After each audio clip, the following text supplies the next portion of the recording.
할렐루야. 오늘도 주님과 동행하는 하루가 되시기를 축복합니다. 오늘 나눌 말씀은 원인과 결과라고 하는 두 개의 구조로 되어 있습니다. 원인은 이스라엘 백성의 배신입니다. 결과는 하나님의 진노와 심판입니다. 스스로 하나님의 백성이라고 하는 이스라엘 백성들이 하나님을 배신하고 우상을 섬겼습니다. 이 하나님은 분노하시고 심판하셨습니다. 이것이 본문의 내용입니다. 그럼 이스라엘 백성이 왜 하나님을 배신했을까요? 15절에 이유가 나옵니다.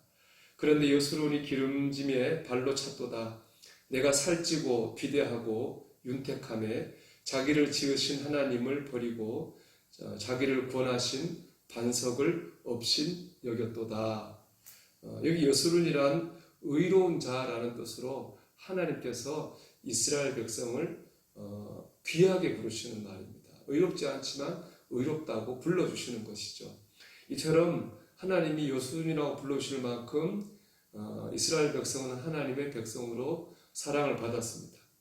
그런데 그들이 이스라엘 백성을 배신했습니다. 그 이유는 살만해졌기 때문입니다. 오늘 말씀에 나온 것처럼 여수론이 기름짐에 발로 찼도다. 사는 것이 기름져졌습니다. 윤택해졌습니다.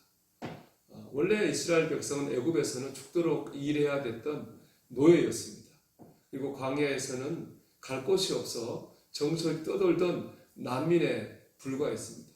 그런 이스라엘 백성을 하나님께서 가나안 땅으로 인도하셨습니다. 내 땅이 생겼습니다. 내 집이 생겼습니다. 이제 살만해졌습니다. 그러자 그들은 하나님을 버리고 배신했습니다.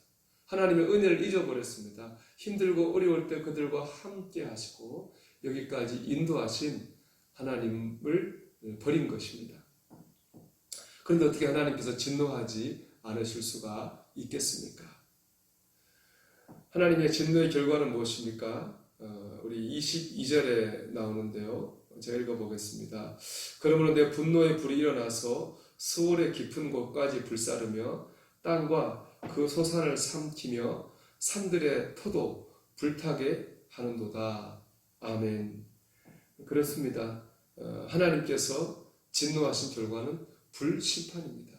하나님께서 불로 이스라엘 백성을 심판하셨습니다.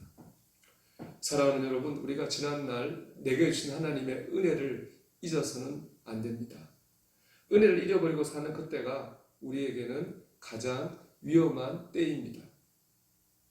최영식 목사님의 기도가 시작이다라는 책에 나오는 내용입니다. 한 형제가 자매를 사랑했습니다.